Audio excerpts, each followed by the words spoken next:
Bisnis mal sudah jenuh di Bali.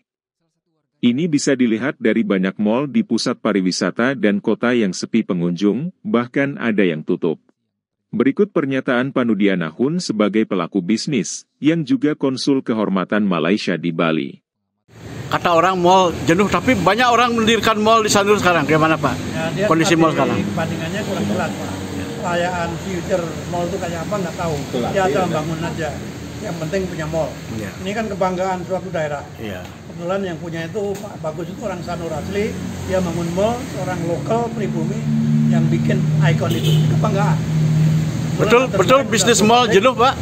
Betul bisnis mall jenuh sekarang? Sekarang ini udah mulai jenuh Pak. Apa banyak Pak? mall-mall yang sepi pengunjung Pak. Banyak. Termasuk dulu yang namanya Matahari di Papan Store, banyak tutup. Di Kuta Square itu udah tutup. Apa karena budaya money kita Pak? Nah, kekurangan penumpang, kekurangan pengunjung Pak. Kekurangan turis. Sekarang ini masalahnya. Orang lokal udah jenuh. Pertama orang datang ke sana lihat-lihat saja. Bukan shopping, orang ke mall itu lihat-lihat saja. Apalagi pinggir pantai kan.